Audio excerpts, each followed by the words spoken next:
Hey guys, welcome to a reaction of Love is Blind Season 5 episodes 5 and 6. Now we have to jump into this very quickly because I felt so awkward in watching Taylor and JP's connection outside the pods. Okay, so guys, we are now outside the pods. The couples are heading off to Mexico for their little honeymoon trip.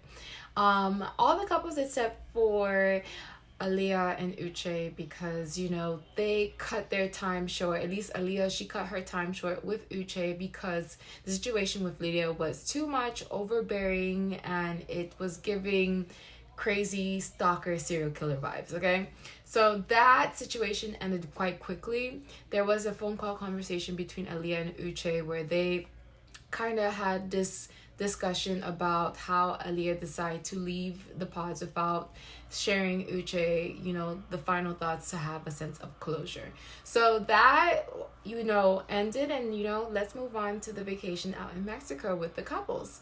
So JP and Taylor, oof, their connection was so tough to watch, given all the other couples were bonding and connecting and accelerating their relationship.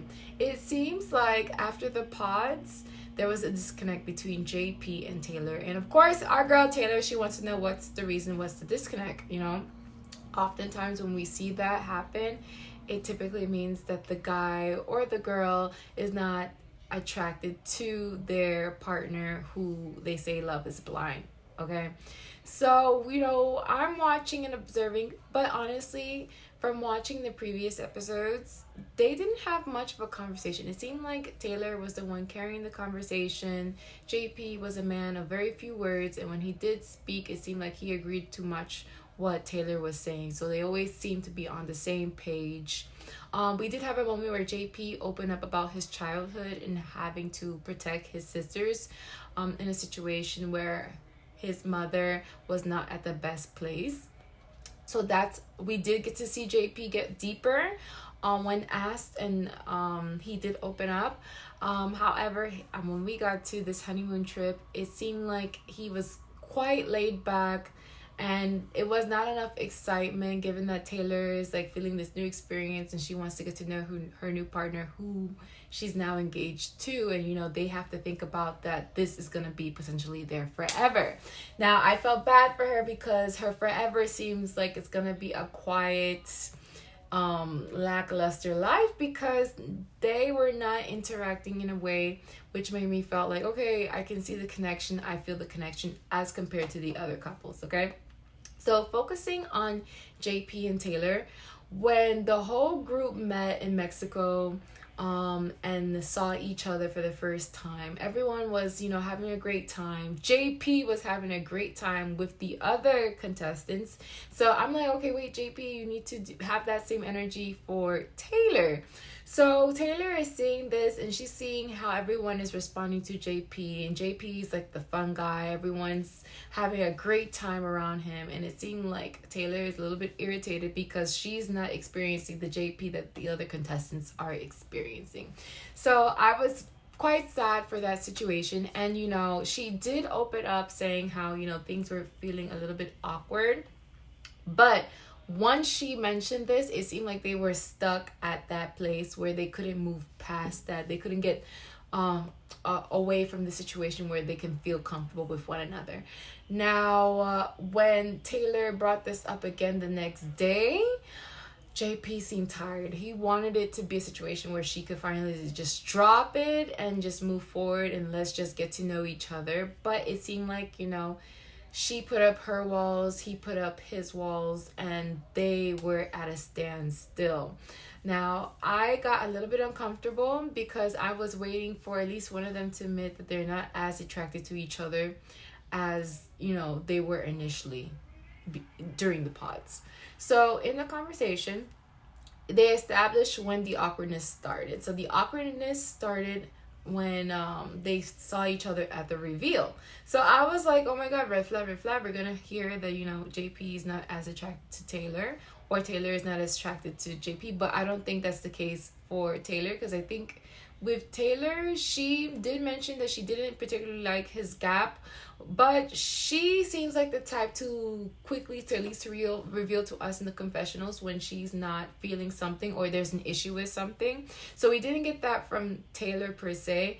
But we finally learned from JP that he did not like the makeup, honey. He was not feeling the full beat face with the eyelashes situation in the reveal. He was quite shocked, but we didn't see that.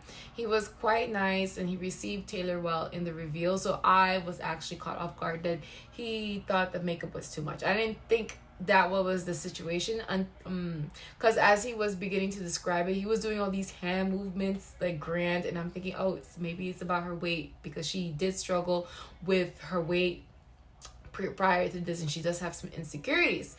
So I thought he was going to say something along those lines. However, his focus was more on the makeup, and poor Taylor is like, no, I love a good makeup. She's like, the only time she wore makeup was at the reveal. And he was trying to say that this is when everything changed for him. But the thing is that Taylor feels that, you didn't know what I looked like prior to this. So do you think that is something else? Like, she's trying to figure out more, get to the bottom of this. But JP, he's dead set, letting her know that it was the makeup. The makeup was too much and he actually prefers her natural without makeup.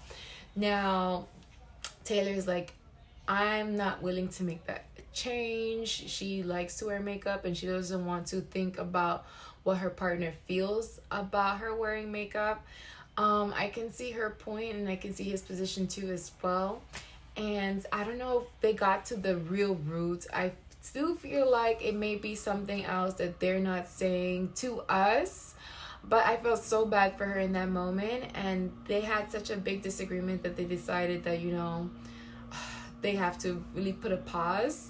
Taylor, she wanted to sleep in another room or not stay in the same room with him. So you could see already that they're starting to separate and disconnect with each other. And the next morning, of course, they had a sit down, and Taylor expressed how she no longer wanted to continue with this experiment because she doesn't see her future, the rest of her life, just being this. JP not saying anything to her, or she feeling not that she doesn't feel enough attention in this relationship. So they're ending it, and it seems like JP, he took it pretty well. And he understood where she was coming from and expressed where he came from. And so they hugged it out and ended their relationship. And I'm like, these relationships are dropping like flies, because now we only have two situations to really look forward to. We have Milton and Lydia, and we have Izzy and Stacy. So let's move on to Lydia and Milton. Now, these two, given that I was a little bit hesitant about their connection after the pods, these two cannot stop being on top of each other. You have to really separate the two to really get a confessional to understand, okay, how do you feel about what's going on, what's happening. These two, they are on each other. They're really connecting. They're feeling each other. They're very affectionate. They're communicative towards each other. My only issues is that with Lydia, she's doing a little bit of controlling behavior. I understand Milton is a young man. He's 24 and she's 30. However, she's treating him like a child. Even though she doesn't want him to be a child, she's treating him like a child by telling him what to wear, what they should do, how they should go about things, what are the rules for each other in the relationship. And I can appreciate and respect Milton for standing his ground and being adamant that he could decide what he wants to wear, that he can at least vocalize his standpoint in the relationship. But what I like about them, at the end of the day, even though they're arguing, they still are very affectionate towards each other. And it gives a little bit of hope. But, Lydia, she still gives me a little bit of crazy vibes. So we are still unresolved with her and what really happened to her coming onto the show and Uche coming onto the show. Because I do think it's quite crazy and quite odd. So these two, For the whole trip time in Mexico, the whole trip, they're having fun. They mesh well with the other couples when they hang out together in the group events. They are able to have dinner, do hobbies, and have a good time. They do talk and they have a little bit of disagreement here and there, but at the end of the day, they are very affectionate. I feel like there is maybe a good chance for this couple to make it down the aisle and say I do to each other. Now, what lies in the future for them?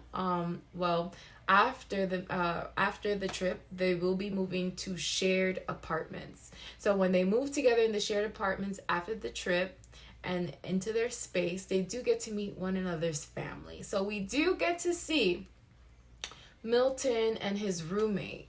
Now, Milton and his roommate, it's an interesting dynamic. They're, I think, in similar fields. They're really good friends and they share the same hobbies, okay? So when Lydia was touring Milton's apartment and getting to know Milton's friend can speak only but high things about Milton. He shares that he feels that Milton is ready for something serious as a marriage, given that Milton had an interesting upbringing. He actually grew up quite faster than normal. He took on a lot of responsibilities at a younger age, so his friend feels like Milton's at a mindset where he is actually ready to be in a marriage, and he has spoken nothing but high things about Lydia, which is a good sign, and I like that and I respect that, okay? Now, they run into another conflict when it comes to how often are they going to be seeing each other. What we learn is that, while Lydia, she works from like a 9 to 5, when she comes back home, let's say around 6, it will be around the same time Milton will be headed off to work. So their times, their work schedule is in conflict with one another, and Lydia sees this as a concern, but Milton is quick to address this and resolve this issue quickly, because he mentions to her that he doesn't work so often. He's new to his profession. He's the young guy in the engineering team. So they call upon him for, a specific task.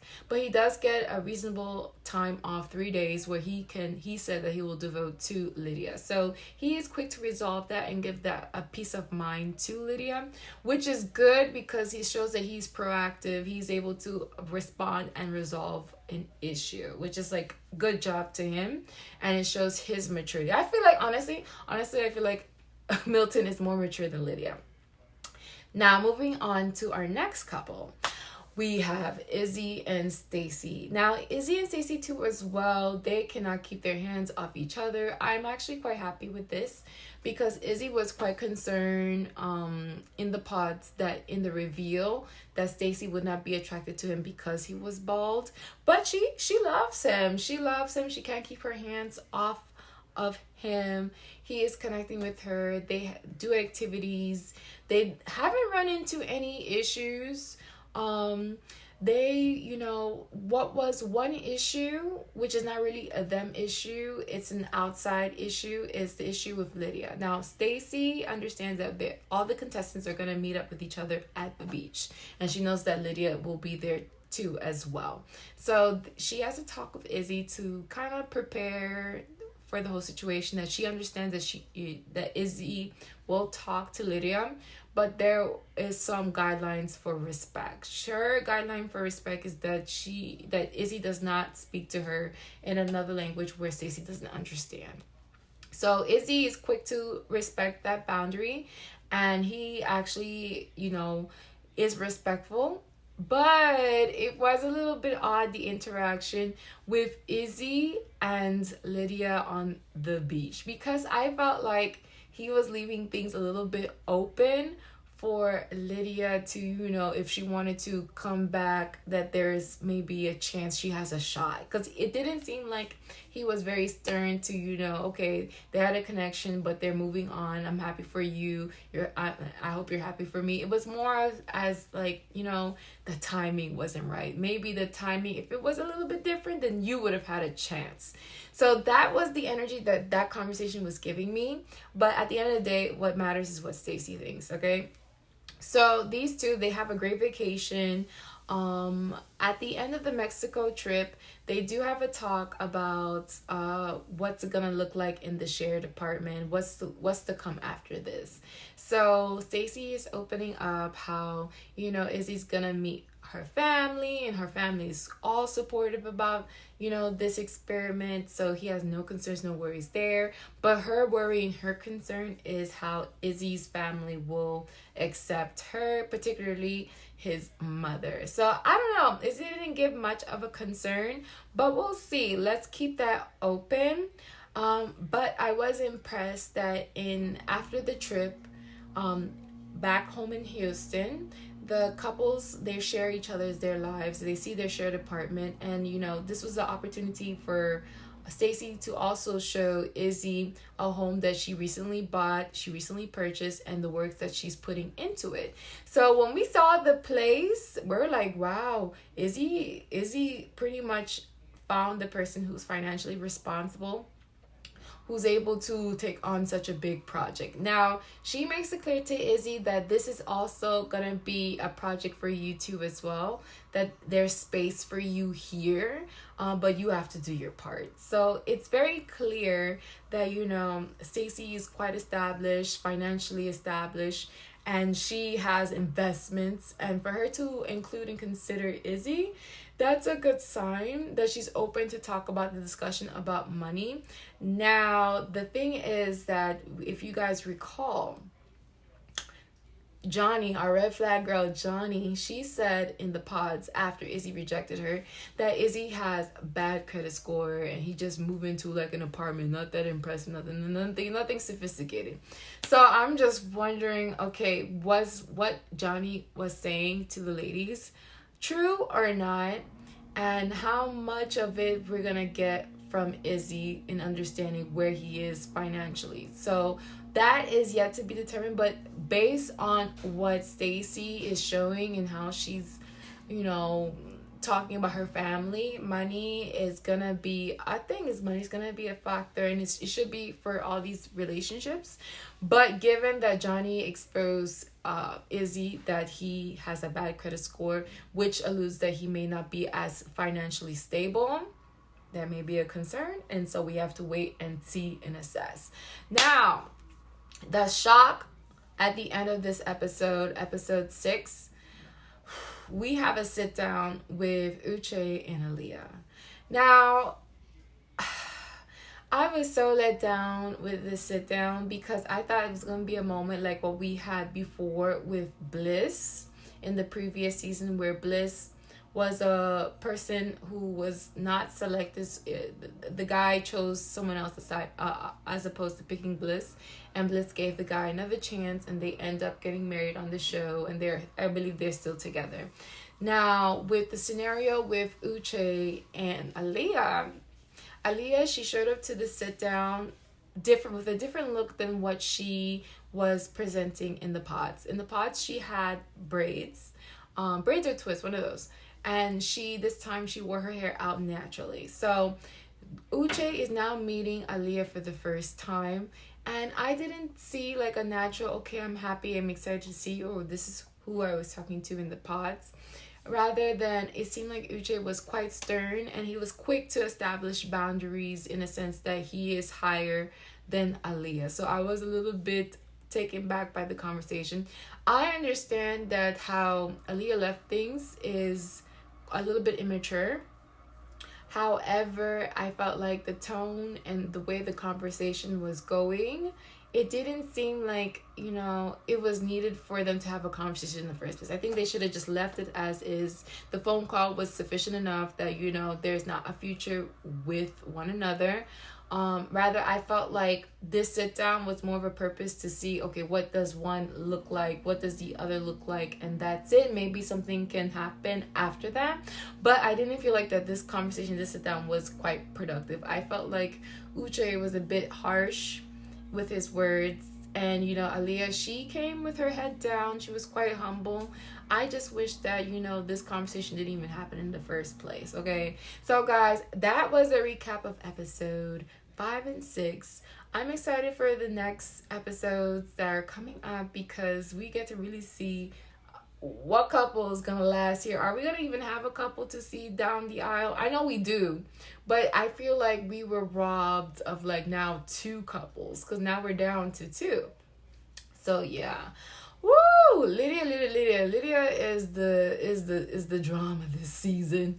But who knows? These contestants can surprise us for sure. So if you made it this far to this video, do not forget to like, share, and subscribe. I do reactions and recaps all the time. So feel free to check out my channel for more recaps. As always, share as much kindness as possible. Bye guys. How do I finish? Okay, I say check.